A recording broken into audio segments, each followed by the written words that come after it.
The headlines scream that Paul McStay hit rock bottom, living a sad life at 60.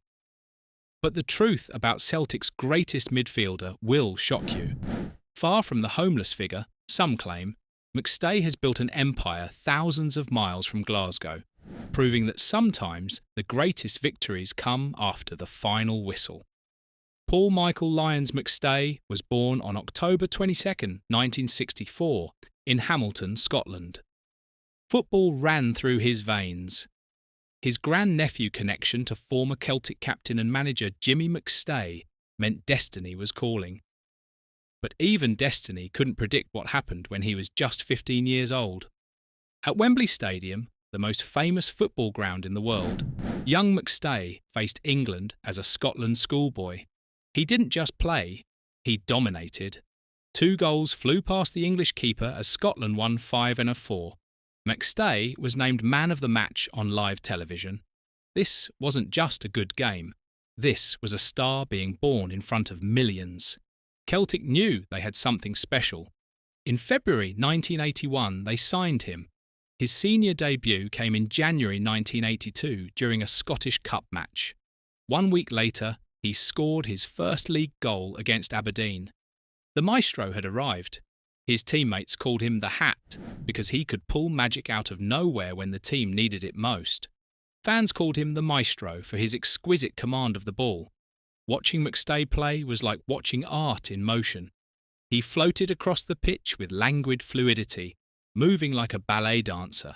His vision was terrifying for defenders because he could dissect any defence with a single killer pass. The young midfielder possessed an almost supernatural ability to read the game. While other players saw chaos, McStay saw patterns.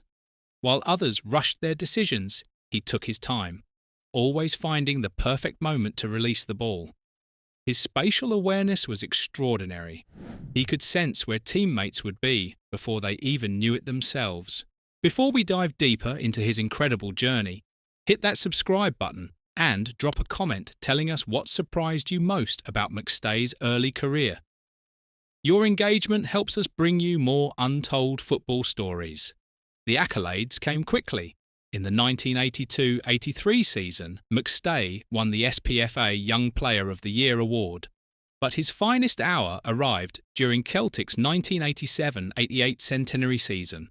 McStay was unstoppable, helping Celtic secure both the league title and Scottish Cup.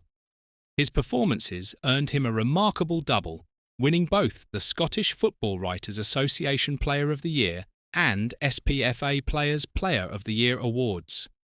He later earned a place in the Scottish Football Hall of Fame. During that magical 1987-88 season, McStay was at his absolute peak. Every touch seemed perfect. Every pass found its target. He controlled games with an elegance rarely seen in Scottish football. Opposition managers tried everything to stop him, but the maestro always found a way through their plans. European giants took notice. Inter Milan offered Celtic £2 million in the early 1980s. Juventus watched from the shadows. Fiorentina and Udinese expressed interest. These weren't just any clubs. These were the biggest teams in the world, offering McStay a chance to play in Serie A, the most glamorous league of that era. Any player with sense would have jumped at these opportunities. The Italian clubs saw something special in McStay's style. Serie A was known for its tactical sophistication and technical excellence. Players like Roberto Baggio and Roberto Mancini were lighting up Italian stadiums. McStay's elegant playing style would have fit perfectly in that environment. He could have earned millions and won major trophies. McStay said no. He preferred to stay in paradise, the nickname for Celtic Park. This decision would define everything about his career. While other players chased trophies and money, McStay chose loyalty. Little did he know that Celtic was about to enter its darkest period in history. When Roy Aitken left in 1990, McStay became club captain. The timing couldn't have been worse. Celtic entered a 6-year trophy drought from 1989 to 1995. The club nearly went into receivership in 1994, facing financial ruin. During these dark days, McStay became more than a player. He became a symbol.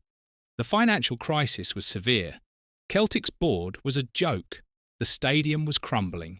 Star players were being sold to balance the books. Meanwhile, rivals Rangers were spending big money and winning everything.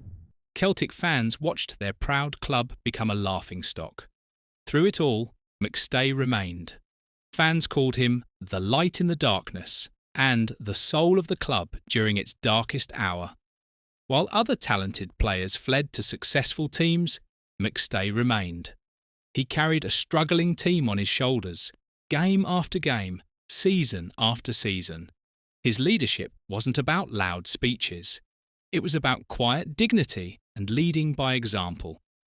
Week after week, McStay would produce moments of brilliance for a team that often let him down. His teammates knew they had a genius among them, but the supporting cast wasn't good enough. McStay would create chances that went wasted. He would make perfect passes to players who couldn't finish. The frustration must have been enormous. The 1994 League Cup final epitomised his burden. Celtic faced Wraith Rovers in a penalty shootout. McStay stepped up for his penalty and missed. Celtic lost. He became the scapegoat for the defeat, carrying blame that should have been shared by the entire team. That penalty miss haunted McStay for years. In crucial moments, when Celtic needed their captain most, the weight of expectation seemed to crush him. The pressure of being the sole creative force in a struggling team was immense. Every mistake was magnified because everyone expected perfection from the maestro. But carrying the team wasn't just a metaphor. It was a physical reality that would destroy his body. The strain began in 1991 during a pre-season tour. McStay suffered his first serious ankle injury. This wasn't a normal injury that heals with rest. The ankle problem haunted him for the remainder of his career. As years passed, injuries became more frequent. The decade of carrying Celtic was taking its toll on his body. Medical experts explain that stress fractures result from repetitive forces on bones that exceed the bone's capacity for healing. Unlike normal fractures from single incidents, stress fractures develop slowly from chronic strain. McStay's decade-long burden translated into repetitive, fatiguing forces on his joints. His body was breaking down from overuse. The constant pressure of being Celtic's main attacking threat meant McStay rarely got rest. He played through pain because the team needed him. Every game brought new physical stress. His ankles absorbed punishment from defenders who knew stopping McStay was their only chance of beating Celtic. Rumours circulated that McStay suffered from a slight asthmatic condition that limited his ability to play full 90-minute matches. Whether true or not, these rumours showed the intense scrutiny he faced as the central figure of a struggling team. Every perceived weakness became public discussion.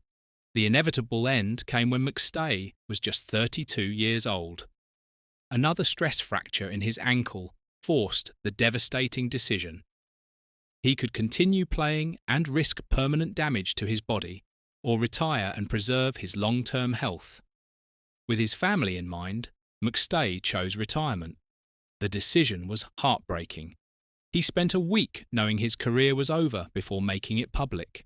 Sitting alone at home, knowing he would never play football again, was almost unbearable. The final whistle had blown on one of Scotland's greatest midfielders. For someone whose entire identity revolved around football, retirement at 32 felt like death.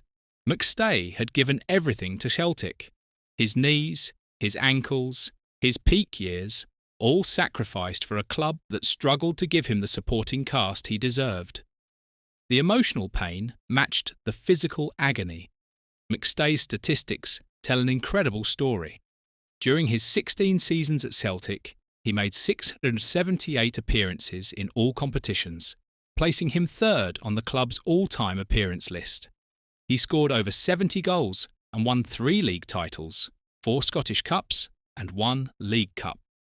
For Scotland, he earned 76 caps and scored 9 goals, representing his country at the 1986 and 1990 World Cups. Those 678 appearances represent 678 times McStay pulled on the Celtic jersey and gave everything he had. Each game was a masterclass in midfield play. His passing accuracy was phenomenal. His ability to control the tempo of matches was unmatched in Scottish football during his era. But here's where the story gets interesting, and where those sad headlines get everything wrong. After retiring in 1997, McStay made a life-changing decision. He packed up and moved to Australia, thousands of miles from the Scottish football world that had defined his existence. This wasn't running away from failure. This was the beginning of his greatest success. The move to Australia represented a complete reinvention. McStay could have stayed in Scotland, living off his football reputation and working in the media or coaching. Instead, he chose to start over in a new country, applying the same dedication that made him great at football to building a business empire. In Sydney, McStay founded Maestro Sports, a software company specialising in sports coaching and management. The same vision that allowed him to dissect defences now helps him build technology solutions. His company develops platforms with coaching curriculum builders and performance analysis tools. The on-field maestro who conducted Celtic's midfield orchestra now uses his strategic mind to help develop future generations of players. This isn't some small side business. Maestro Sports has become a successful enterprise, proving that McStay's intelligence and leadership abilities extended far beyond football. The man who was once Celtic's creative driving force is now driving innovation in sports technology. The transition from footballer to tech entrepreneur required the same mental qualities that made McStay great on the pitch. His ability to see patterns, make quick decisions, and adapt to changing situations translated perfectly into the business world. The maestro was conducting a different kind of orchestra now. The family legacy continues through his son Christopher, who runs Maestro FD, a coaching venture that carries forward the McStay name in football development. The maestro's influence reaches across continents and generations. Christopher's involvement shows that football excellence runs in the family bloodline. The McStay name continues to shape football development, proving that the family's contribution to the sport extends far beyond Paul's playing career. The dynasty continues in a new form, so when you see headlines claiming Paul McStay's life is sad, remember this truth. The player who chose loyalty over trophies, who sacrificed his body for his beloved Celtic, has built a successful new life far from the headlines and controversies. His greatest trophy isn't sitting in a cabinet. It's the respect and admiration of everyone who understands that character matters more than silver. McStay's story teaches us that sometimes the most meaningful victories come after the game ends. His legacy isn't measured in trophies, but in the loyalty he showed and the successful life he built afterward. That's not sad, that's inspirational. The Celtic fans who watched him suffer through those dark years know the truth. McStay didn't hit rock bottom. He found a different kind of peak, one built on business success and personal fulfillment rather than football glory. His journey from Glasgow to Sydney represents the ultimate triumph of character over circumstances.